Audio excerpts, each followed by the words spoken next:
What's up, everybody? Welcome back to the Photo Booth 101 podcast. We have the crew here, Tyler, Hans, as usual. So let's start this off. We have our notes here. Hans, great point that you brought up. How to find your photo booth rental pricing, right? You're starting off, you have your photo booth. How did you go about getting your pricing, and what do you suggest? My suggestion is Google photo booth rentals near me. Um, and then just check out every website. Usually, if they pop out on Google Maps or Google My Business like pages, then they're most likely gonna have a website. So then go on their website. Some are transparent, some are not. Just gather a list and see what they offer, and then see if you could match their prices. If you offer more, obviously charge for more. If you offer less, well, don't lowball the industry either. Like you don't want to, you know, make yourself the low end, the bottom feeder. You want to try to match them, and you'll get clients here and there. I know you get tempted to lowball at first to get your clients. It's understandable. It's nature, but just if you do that from the get-go, when you have that customer call you again, they're gonna expect that same price. And after a year, you're gonna be like, this is not sustainable. I need to raise them. So Hmm. Yeah, what about you, Tyler? What are your tips here? Same thing, man. I look at websites around other vendors around my area. I actually also compare my prices with like other types of photo booths. So like mirrors, 360s, DSLRs and stuff like that. Cause I'm like, okay, let me see the competitive pricing with this stuff. And then I'm gonna go from there, try to compete around it. I'd never lowball myself, but definitely like, let's say, for example, someone down the street from me, I don't know, super photo booths or something like that is $550.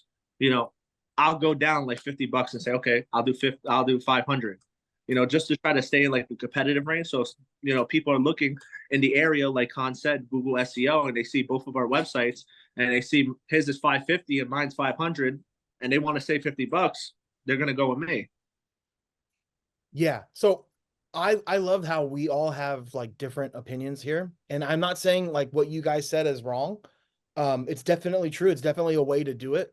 Um, and I love because you guys are like babies in the industry, right? Like about a year in, right?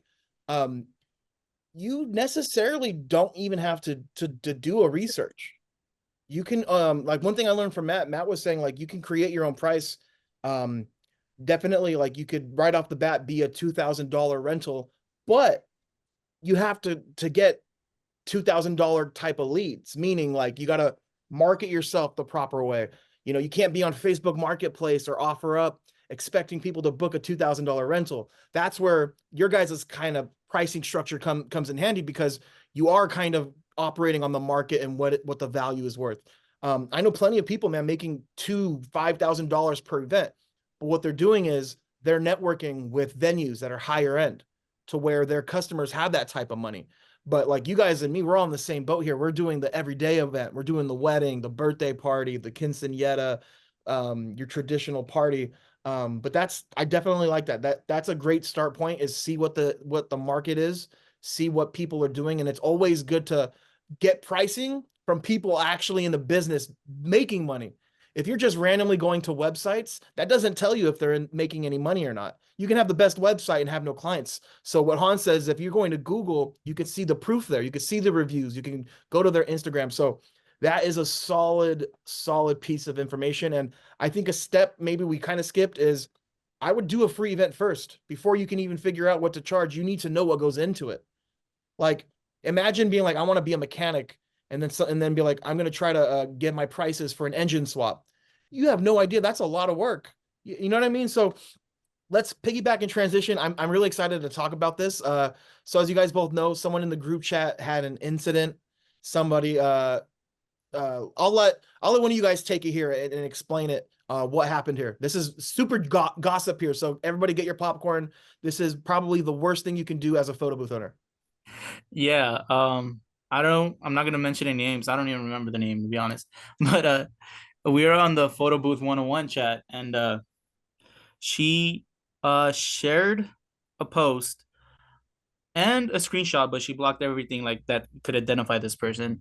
But in short, the person contacted her pretending to be a customer, and asked, you know, what were her prices, and pretty much asked, like, it seemed like she asked like specific things like times and, you know, packages, and that person ended up giving, you know, their prices and then ghosted them.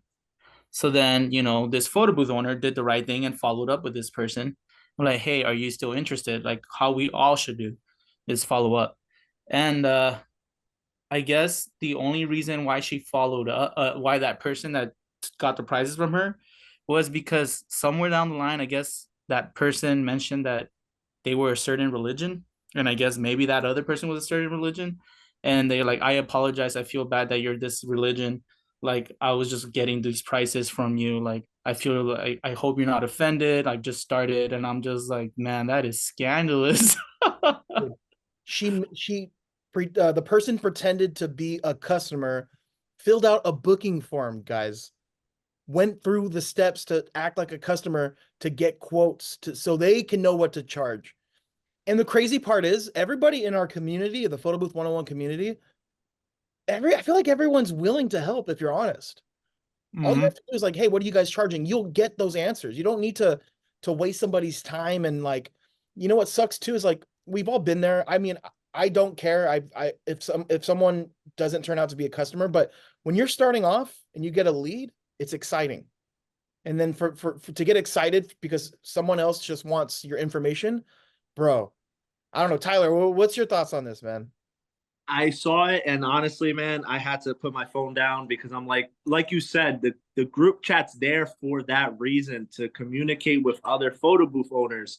And I feel like that's one of the main, not one of the main reason why you made that group, is so people could communicate. So, you know, I want to just say for whoever's watching, and I hope the people who were involved in that situation are watching, I want them to take that as a life lesson learned, and just make up for your mistakes, learn from your mistakes, and just don't do stuff like that again. Because like you said, I remember when I was new and I was getting an inquiry for a booking, I would get so excited. I would go to my wife, oh, we're gonna get a photo booth event. We're gonna get a photo booth event. And then like an hour later, you never hear back from the customer again. A day later goes by, you ask for an update, nothing. 2, 3, 4, 5, 6 days later go by. You're like, well, I guess they weren't interested.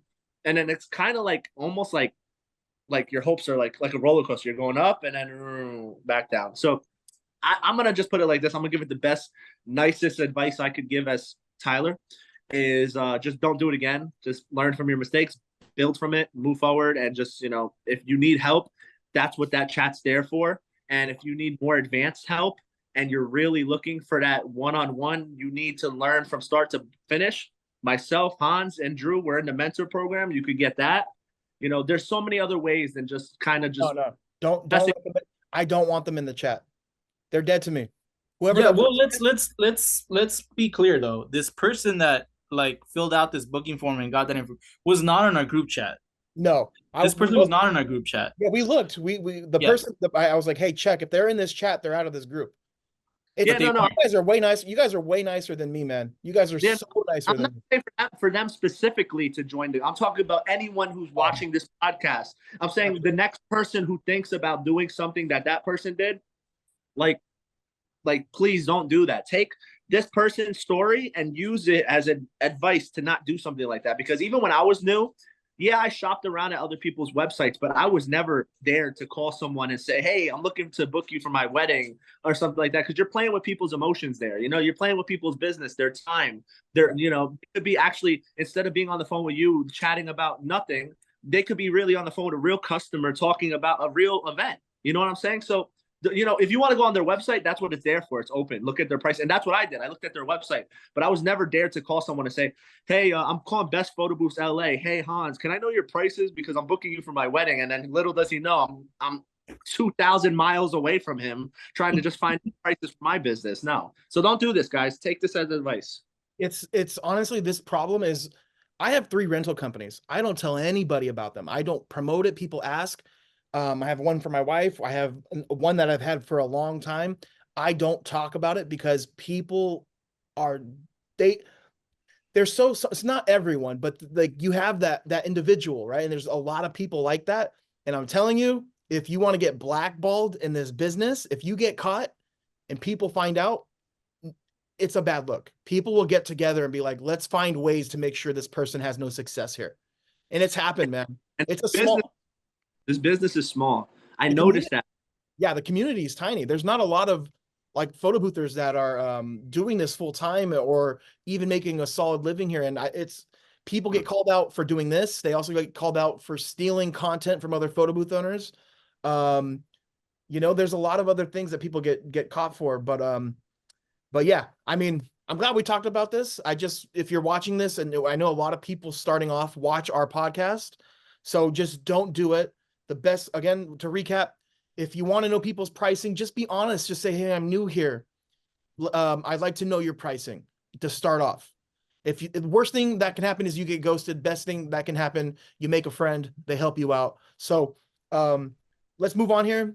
Let's talk about the next hot topic, tips. Tip jars. Do you guys put tip jars out for your events? I do not. I think it's pretty, in my opinion, it's pretty tacky. The only times I've done it, and that's if they ask me to, is when I did free events, and if they ask me to, because I won't put it willingly, like, oh, it's a free event, so now I want to get tips. Because like my mindset is if you're gonna put out a tip jar, then you might as well have asked for the money because you look like you want the money. So even for free events, it looks tacky. So, but like, you know, the person's like, oh no, come on, this is a charity, like, you know, blah blah blah. You know, put a tip jar. We would like you to get something. I'll be like, all right, cool, you know. But I mean, and then for paid events, absolutely not. I don't want, because those, remember, when you're at an event, those people are gonna see that tip jar, and then for me, it just seems like they're not gonna want it because it seems tacky. Like, bro, like you're already paid for it. Like, you're asking for more tips. That being said, you know, Tyler does say that. Wait, I think it's Tyler that told me about the booking form where you could put like a tip so they could tip online, which is like pretty cool. I know Honeybook does that, and you know, it's just if you're gonna ask for tip, might as well just put it on your booking form. Yeah, you should get tipped from the person that hired you, not from the guest. That's my opinion. what I was on. I said, what I have on my contract, okay, and it's not mandatory. It's not like I'm putting a gun to the customer's head and saying you have to give us a tip. I put it in highlighted yellow, saying that, you know, any gratuity is welcomed. You're allowed to do it, but you don't have to. You know, it's not mandatory. And I made sure that clear. You know, yes, I do put it for the client to maybe consider it. Like, well, I am going to have an attendant. Let me tip them, and it has worked for us. And I think we mentioned this on your live, Drew, when we were on Instagram Live the other day. Like Khan said, I think it's tacky. I just think, like, even at a free event, I just feel like you're looking like you're begging for money. And it just doesn't look professional. Just like there's certain things in my eyes in the photo booth world, like having a coat hanger as a hat rack, I think that's tacky.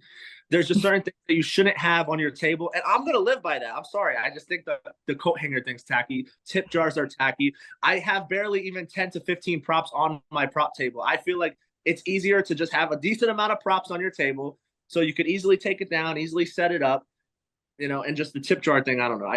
I can't do it, man. It's just like I would love the money. I would love to take the extra money, but like me as a person and me knowing my brand and my business, it's just I don't want to be looked at as, oh, that company's just asking for money. Like if the client wants to tip you at the end of the event, hey guys, you did a good job. Here's a $20 tip, or hey guys, or before the event, hey guys, I'm gonna give you guys a tip because I know you guys are gonna do a good job. Then fine. But from their guests, no, because those guests could be potential leads in the future, and then they're gonna see like, hey, all these people are doing is just asking for money, so I'm not going to book them. And then you just lost an event that you didn't even know you were about to have. Mm-hmm. Let me play devil's advocate here. Maybe some people watching this do leave tip jars, and they say, well, the bartender has a tip jar. Is that tacky? I think it's expected. I think it's a culture thing. The thing is that the bartender is living off of those. That's his money for the night. You know, he's not getting paid probably a salary. Those are servers. Servers get paid like $2 an hour. You just got paid $500 or $600 to run that event. That should be more than enough money for the night for you. You know, it's different between server and, you know, you're both doing a service, but that guy's tips is literally his day's pay. You already made your day's pay by doing the photo booth. This is one of these podcasts where everything is coming for full circle here. What I'm about to say, everything is tied. If you feel like you need a tip jar, and I think Hans said this, remember in the beginning, we're talking about finding your pricing. If you feel like you need a tip jar, like Hans said, again, I want to repeat this because it's super relevant. you need to be charging more. Definitely. If you feel like that, like you need a jar out there and you know, that is going to make you feel like you've been paid enough, raise those prices, you guys. Also, my reason why I don't put a tip jar is I don't want people to think that they have to do that to take a photo. Sometimes people don't know a photo. It's so common for someone to use a photo booth and it be their first time. They may not know that it's a free service for the guest. They may put money in there thinking that they had to pay for it. And just because you don't hear it, there could be feedback from the guest to the client saying, "Oh, I love the photo booth. I hope $5 was enough to use it." The client might not say nothing to you, but in their head, they could be like, "Oh, like they had a tip jar and like my guests were paying money." Like you don't know the vibe of the party. There's some people that in some cultures too, you guys, some cultures don't believe in tipping. If you go to what is it? Is it Japan? No, Japan loves tips. It's like a lot of places in South America don't like that stuff. Yeah, like if you, there's some places where you leave, if you try to give a tip, they'll kind of be upset. They'll be like, Yeah, no. no, believe that. When I went to Turks and Caicos, it's a British US UK territory. I've been trying to convince these guys to here to go. We actually, our first dinner night out there, we gave the lady like extra money. Like we gave her a tip. And we didn't notice that the tip was already on the bill. Oh man, the face we got was like unreal. And then I looked, I was like, she wasn't happy. We just gave her a $10 tip. And I looked and I was like, oh, there was already a $10 tip included. So basically it's making it seem like you're, you know, that she probably thought in her head that she thought she was maybe begging for money. And that's how I feel about the photo booth business. And that's how I'm tying it to that. I don't want to feel like I'm begging for money. I feel like, you know, making my $500-$600 a night, again, being more than what anyone would make at a 9-to-5 job, should be more than enough to satisfy your financial situation. Say, okay, I just made $500 tonight for my event. You know, hey, if I get an extra tip from the person who booked me, cool. If not, okay, cool. So I love America, best country in the world. And I'm okay to say this. Sometimes Americans live in their own bubble and don't understand that there's a whole world outside of the US and they have different traditions. So, you know, just for that sake, you guys, you know, just think about, you know, I'm pretty sure most people watching this are from the US. You never know who's from where at these parties. And if they see a tip jar, I'm telling you, if it's a person that in their culture they don't tip, they're going to probably see that jar as a pay to play thing. So, yeah, what else can we talk about here, guys? We have an open forum. We have time here. Anything you guys have that we can chat about. This has been a great podcast, by the way, too. I really want to take this podcast and look to the first one we did. I feel like we've all come a really long way on doing this. This is like our 27th episode. Probably. I honestly stopped counting. I don't even, when I post them, I don't even write the number. I'm just like podcast. We gotta count. We gotta count, man. Can we talk about how it's tacky to have a coat hanger rack as your hat stand? You're wanting to fight people today. You want to fight people. For this. I do. I'm sorry. I love people. I love the people who start photo booth businesses, but please don't have a coat rack as a hat stand. It's just too much. It's just too much. Sorry. I just need to get that off my chest. Yeah, there you go. Drew, don't tell me you have a coat rack, man. Please. That's exactly what it is. Not the mentor you're with the fighting coat. people right now. The mentor with the coat rack. Drew, I'm disappointed in you, man. Hans, you have a coat rack too, do you? No, bro, I don't have a coat rack, and I didn't get a coat rack after you told me that, and I was like, man, I don't want to be clowned out. I'm sorry. Since day one, I said I looked at people's setups and I'm like, I'm never gonna have a coat rack. Just come on, think about it. You're at your wedding, right? And then you have your photo booth, nice LED inflatable or a nice premium back pillowcase type backdrop with your nice prop table. And then right behind the prop table is a big 7-foot coat rack. Like, who wants that? With like 30 different hats that maybe people take 4 out of them. Like, come on, don't use coat racks, guys. I'm sorry, it's cringy. I'm gonna laugh really honestly. If I find out you have some traumatic past where you got like beat up with a coat rack, I'm gonna laugh so hard. No, man, this one is for the store. This is for when people come in and they want to put like their actual coats or a hat. Yes, and you know what? The one thing I do like, and I did say it, some people, I think Hans even sent it to me, like they have like a stand like for your glasses and it goes up like this, like that you could put nicely on your table. Okay, fine, I could accept that. I was even thinking about. Oh, it's a contradiction though. That's not what it's for. You know what? But I like it. Wait. What about the dish rack for the prop signs? No, I those are use it. cool. I use a Those dish are rack for the no, prop no, signs. those are cool because you're organizing your stuff on your table. But if you have to have something next to a table, come on. Okay, if you want to put like the little stand for the glasses on the table, and then like your business card, like a business card holder on your table, and then maybe that'll be enough room to fit all your hats that you should have on that table. You know, okay, fine, I get it. You're making more space by minimizing the glasses space and stuff like that, and then having more room for the hats and your business cards and stuff like that. But if you have to have more than one thing to fill up your props, like 2 different sections, then you're just doing too much. I've even seen people with 3 prop tables, 2 prop tables. I'm like, why? Why are you doing this? Like, it's just, to me, it's tacky. Don't do it. Less is more. Like you said, Drew, less is more, right? Bro, Tyler just attacked like half of the photo booth owners listening Sorry. to this podcast. I love all you guys. I do. And if you guys still do it, I still love you guys. But I'm just saying it for me. And I know it's definitely not for the 2 guys talking with me on this podcast. I hope. I don't like. I have a mini one that goes on a table, but it's not a coat rack. It's like it was literally made for hats, and it's like if you people listening to it can't see it, but it's like maybe like a foot, maybe a foot and 6 inches. I'm saying if it fits on your table, fine. If it fits on your table, fine. But if you need to build something, put it together, and put it up next to your whatever, your backdrop, your inflatable, your table, it's too much. Yeah. I agree, but I think I know what to get you for Christmas. You are not buying me a freaking coat rack. I buy you 5 just for the laugh. Oh, no, that's great, man. This is good. Oh, this is gold. I'm crying. I don't know if you saw me. I was laughing at like half of that. I love it, man. I love how passionate you are. Never change. Oh, Hey, I have something we can talk about. Go ahead. Let's change topics. It happened to me a couple. Yeah, I know. You seem triggered. What do we do when the customer says either you're too expensive or they straight up ghost you? I thought about it because we were just talking about it earlier. I know, like, following up, but what do you say, especially if they're like, I found someone cheaper? real quick. What I like to say is, I found someone cheaper. I'll respond. Are you just shopping on price? If they say yes, then I say, then we're not a fit for you. I don't.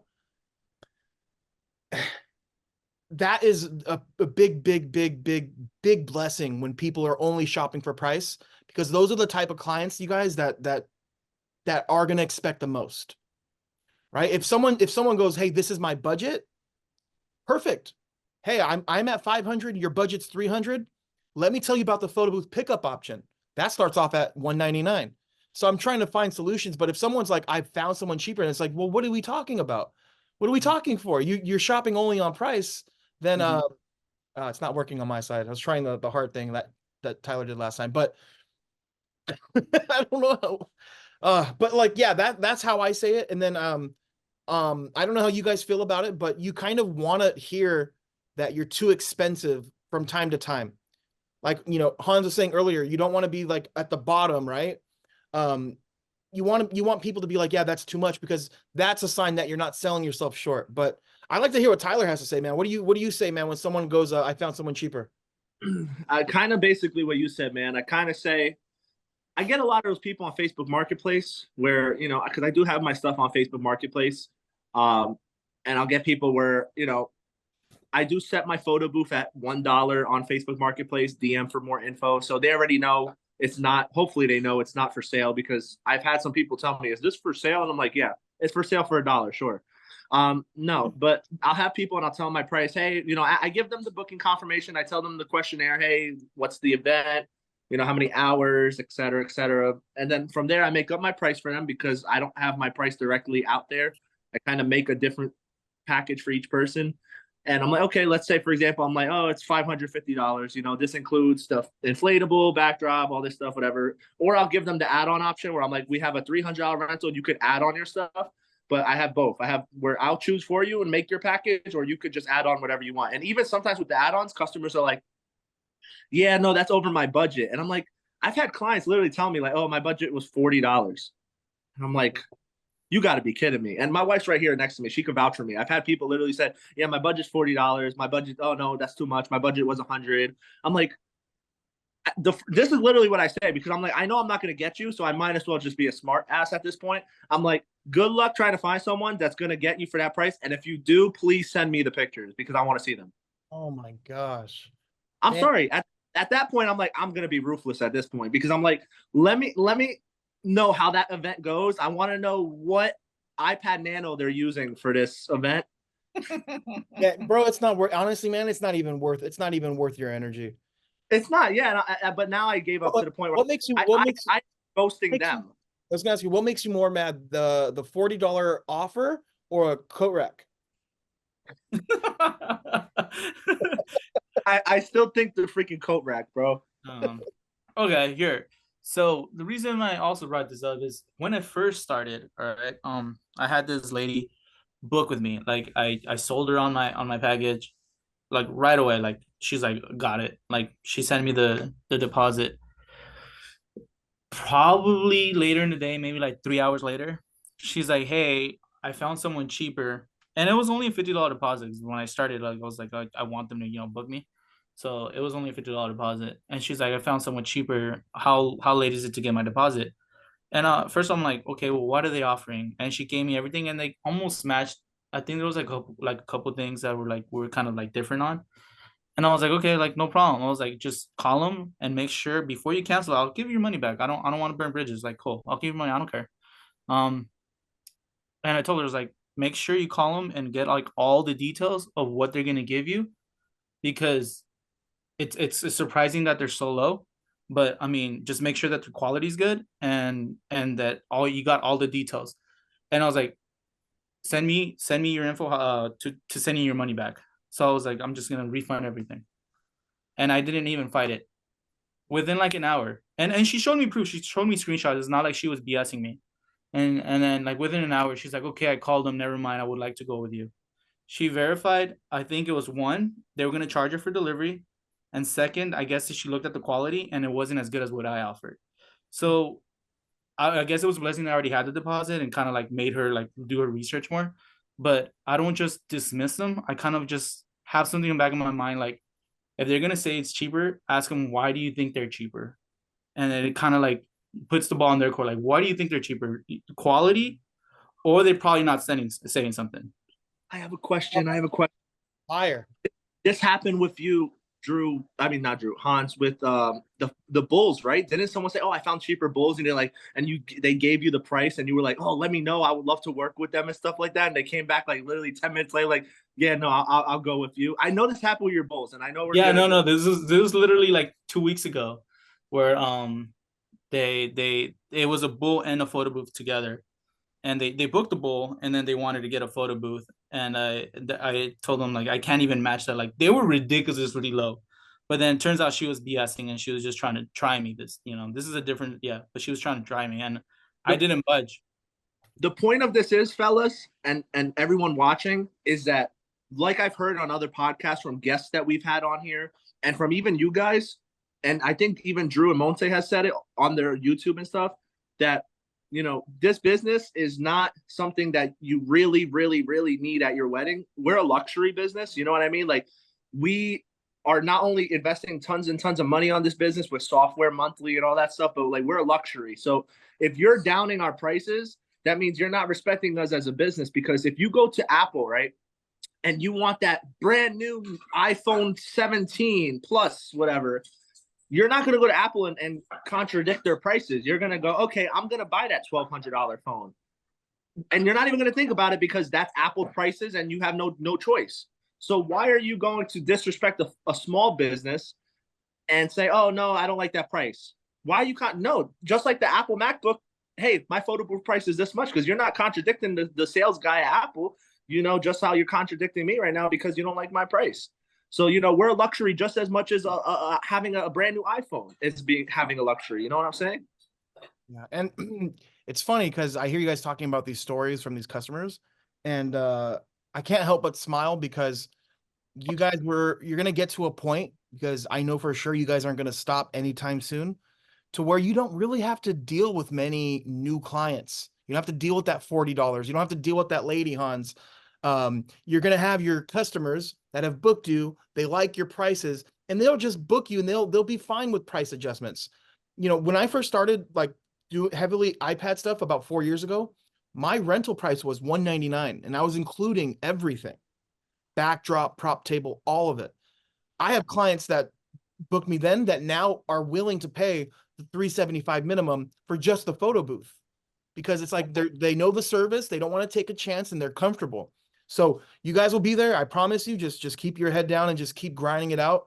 I would say give yourself 2 years, then you'll really start to see the effect of, you know, the referrals, the repeats that are referring you customers. So, and not just for you guys, anyone that's watching, there's light at the end of the tunnel. But I just, before we move on, you know, too, remember the places where you're marketing are a reflection of the types of customers you're gonna get. If you're on offer, bro, I had someone on live today on TikTok saying, I can't stand it. Like all of my customers are lowballing me. And I'm like, well, where are you promoting yourself? He's like, Offer Up in Facebook. I'm like, bro, the app is called Offer Up. They're doing what they're supposed to do. You can't be mad when someone's giving you an offer. This is just, I'm sorry, I gotta say it. This is just a podcast of just shots fires today, man. But it's like true, just, bro. But you know, we have to listen, guys. We're not being rude here. We're not trying to be disrespectful towards anyone in the photo booth world. This is why we're here. We're here to make sure, and we're setting the boundaries here for you guys, so you guys could not make the mistakes that myself did, Drew did when he was brand new, Hans. You know, I would have never took that $40 offer, but maybe me being a new guy back in June of 2023, maybe I would have. But now that I have more experience with this, we just want you new people in the business who are coming into this world to understand not to make the mistakes that we did. So don't think that we're being tough on you guys, but that's what mentors and coaches and people on podcasts do. They want you to learn from their mistakes. So that's all. I hope people get a little hurt when I say some things, because that's where the growth happens. If you're hurt, well, why are you hurt? Okay, maybe that Offer Up comment made me upset. Well, why? Oh, because it happens to me. Okay, well, fix it. Do more different marketing. Like I told myself, you guys, this year, 2024, I'm gonna stop sugarcoating things, and I need to say what I need to say to get across. And bro, I've been watching. I know it's gonna sound crazy. Side note: a ton of Gordon Ramsay Kitchen Nightmare. You told me this, yeah, bro. He will walk into your business and tell you your food sucks, but at the end of these episodes, he's leaving these businesses in a way better place than he did it. And he's not walking in there like, maybe Offer Up. Well, it's okay. Not every customer is like that. No, Offer Up is a terrible place to market yourself, to rely on. It is. I'm not saying don't do it. I'm just saying don't rely on it, and then don't be upset when you get an offer from some guy named Jason with a picture of a freaking race car is offering you half of what you're promoting your services for. It's just the way it is. And I'm telling you, look, if you guys are, look, I want to say something too. If people that are watching this, right, and I'm okay to say this, if you are upset when a lead doesn't follow through, you don't have enough leads. And I've said this and I'll keep saying it. I don't get attached, because guess what? I have about 10, 12 leads coming in every single day, every other day, right? So it's a numbers game. The more you have, the less you realize not all of them are there. That's the only solution for your lead problem, for your customer problems. Get more leads.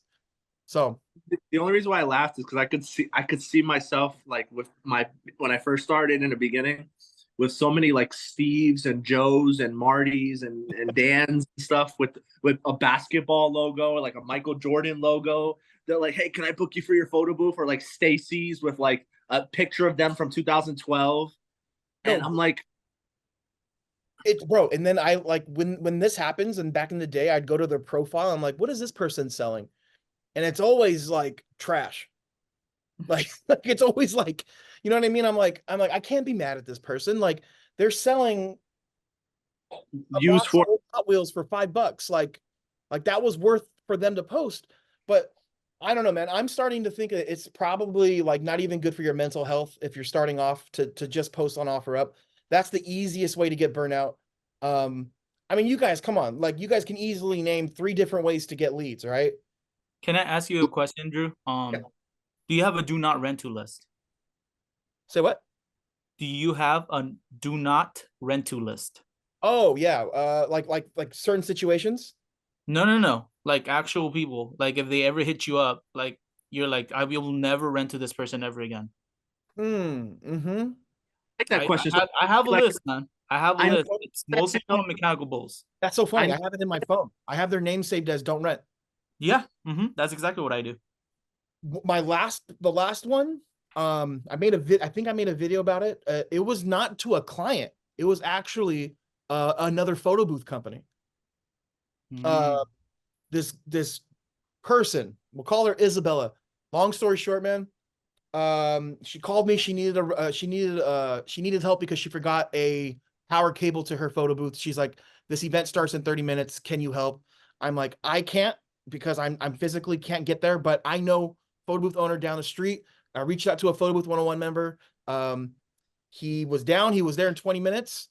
On his way there, man, she called him. Is like, I need you to come to Home Depot to pay for some stuff that I forgot to bring for the backdrop. Already a red flag, right? Not a big deal. Whatever. So he didn't do it, of course. I told him not to do it. He shows up. Then she comes back 20 minutes later, spends 30 minutes making a template for the event that she had planned months in advance. It gets worse. Then, long story short, man, she one of the customers, I guess, like unplugged the booth or something, and then she gave her customer my white label, and this was a drop off. She gave her client my my buddy's info. So the client starts calling him, screaming at him, giving him attitude when the client should have never had his number. It's just photo booth etiquette. If it's your client, you're the one getting paid and you're paying someone else, you're the one that's in contact. Long story short, man, I honestly, I dropped some really good bars on her before I blocked her. And I still have her number saved, don't rent, just in case. So long story short, it happens. She's asking for a refund. I'm like, I'm not giving you a refund because you paid me in full. This is how it goes. You know how it goes. She's basically saying like, oh, I'll never rent from you again. You dropped the ball. And I'm like, perfect, perfect. I was like, you're not somebody we want to do business with. So that was the last one. I have a few other people that I don't, a few other people where they made it very like, it was a bad situation. The two other times it was in a real bad neighborhood. And there was like gangsters there and there was like guns. So I was like, do not rent. Do not. do Also, not rent. Not yeah. rent. I have an event planner on my do not rent to list just Hold on, because hold on. they didn't. What? One at a time. Sorry, because you guys are both were talking. Oh, my go bad. ahead. Go, Tyler. No, go ahead, Doug. You're good. Oh, my bad. Okay. No, yeah, I have an event planner that I have as a do not rent to. This is probably like the worst experience. This is for my mechanical bulls, but either way, like I've been doing it for a while now that I now have a do not rent to list, and I'm about to start one for my photo booth soon, just because I'm finally starting to get in those things where like, and that's what's cool, guys. Once you like start getting the ball rolling, now you could start declining. Like, nah, I don't want to rent to that person ever again because it was a bad experience. So but yeah, long story short, man, even event planners, even though like, oh, why would you put an event planner? They're gonna give, dude, if they treat you like trash and they think that they could call all the shots, that's not someone you want to work with, man. And I got a couple of people that I'm just like, I will like, and they've called me a couple of times and it says do not rent to. I don't even answer, and then they'll text me. They're like, hey, are you available this day? I'm like, nah, man, I'm booked. Sorry. Like, I'm not gonna tell them that they're not a do not rent to list, but I always tell them like, nah, bro, like we're booked that day. Like, sorry. Oh my God, I had a great idea. We should change their name to do not book, but pass it on to the person that called you to act like a fake lead and then Yeah. connect them together. That's Like- karma. But what about you, man? Tyler, you got any that's a great story, Hans, but Tyler, you have any of those stories? I have one customer, and I know I'll never do business with her again. It was actually a client back in November. I did her, well, it was supposed to be an engagement party with 50 people, but turns out, she was like one of those people from Facebook Marketplace. She booked me when I was brand new, so I took it. She's, oh, it's a 50 people engagement party, not too many people. She sent me the venue. I didn't really think about it at the time to look into the venue. Because I was like, oh, I'm getting a lead. I was one of those people in the beginning where I was getting excited because I got a lead. Little do I know, I get there already. She paid and everything in advance, but I only charged her $300 because at the time, again, I was still learning pricing and stuff like that. So I charged her $300, but I knew for sure my weddings were more money. I get there, it's not an engagement party. There was over like 150 people there plus probably. The venue was huge. Her centerpieces were like this tall, all glass. The chandelier was probably the size of my apartment. And when the DJ started announcing everything, he's like, the brand new bride and groom, the married couple now. And I'm like, so this is a wedding. And I'm like, never again. I ain't doing it. And I don't want to say anything. Let me shut up.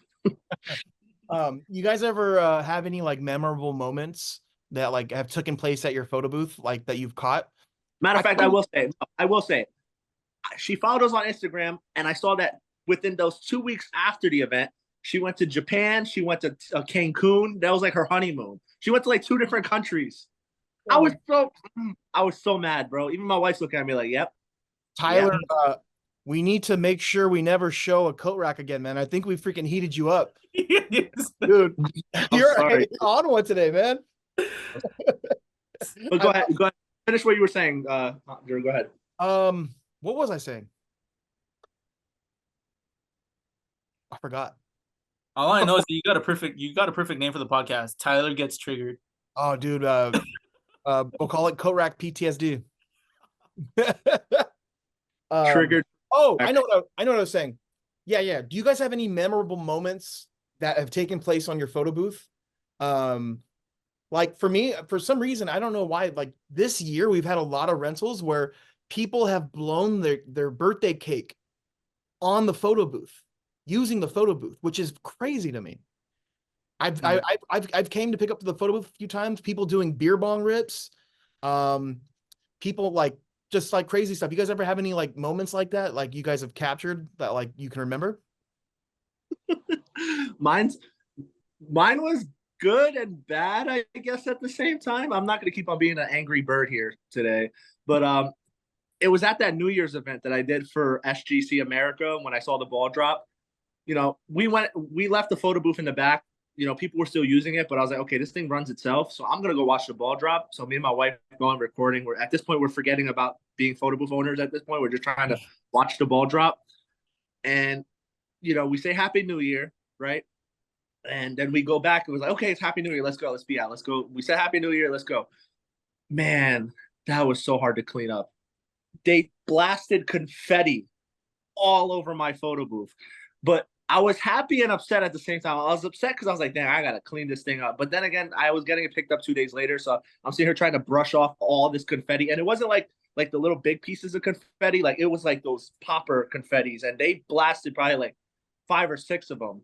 But then the good thing out of it is that when I went on the live gallery, I saw them blasting it and they looked very excited. So I took it as a good and a bad. I took it as, dang, I had to clean that up. But a bad because, a bad because I had to clean it up, but a good because I saw how much fun people are actually having with the photo booth. So I was like, okay, let's just take that as a good thing. So it was a cool experience, I guess. I love that about you, man. You're like content first.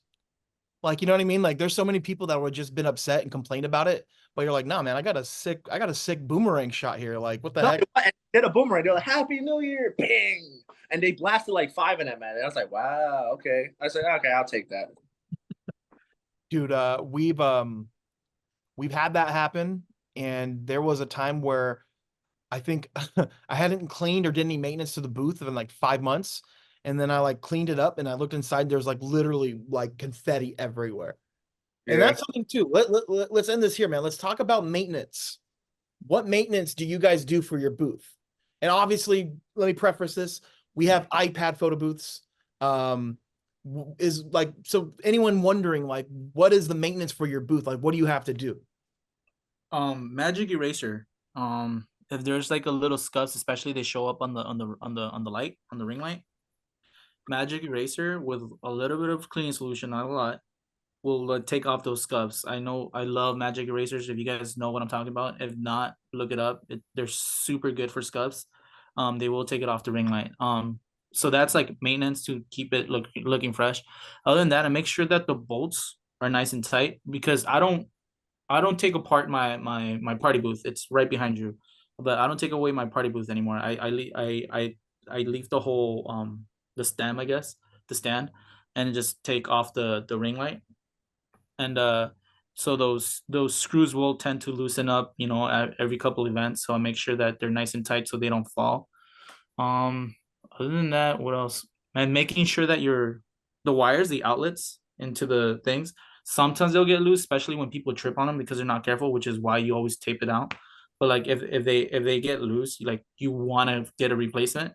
And guys, this is the most important thing, I guess, for when I started is I started getting replacements like right away, just because if you have a backup, like if something goes wrong with that someone tripped and they ruined that like the outlet thingy that goes in there, you have a backup one, no worries. And then customers are super happy, like especially if they see them trip and they're like, oh no, you broke it. And then the customer kind of like, oh no, what are we gonna do? Like it's cool, I can be prepared. You hired the right person. Don't even worry about it. And then they're like, Wait, oh wait, damn, wait, like we did hire the right person. wait. So you're telling me you guys don't steam wax your photo booths? Steam wax. I I'm don't just even like for you guys. Drew's looking at me like, what the heck is this I don't guy? even know what that means. I don't either. No, I'm just playing. I'm literally just I just Oh, you just made something up. Okay. Oh, you were just going on about everything that you do, and I'm just like, I'm gonna mess with this guy. No, Uh, but yeah, same thing. I always make sure, like, I'm like Hans. I keep my stand together. I just take off the top part. I keep all my wires tight. The one thing I do for sure is and I don't think Hans mentioned is I really clean the iPad well. Wipe it down and stuff like that. Make sure it's good because I feel like the quality of the photo is so much better when you wipe down the iPad. Um, and I feel like sometimes I could improve with it, but there's times where I'm like, okay, I think it's good for this event. I kind of nitpick, but I've been doing it. I've been trying to do it every event now, where it's like, okay, make sure the screws are tight. I have like a checklist now. I'm like, screws are tight, everything's placed right. Heads on the mine. I have to make sure that the top head screws are on right. What else? And then obviously the ring light. I try to shine the ring light a little bit too. Like I'll wipe that down, but I just use basic what is it called? Like where you clean the TVs, like that TV spray, technology spray, I guess it's called. You can buy it at like Best Buy, Walmart, Amazon, even just like spray a microfiber rag and just wipe it down.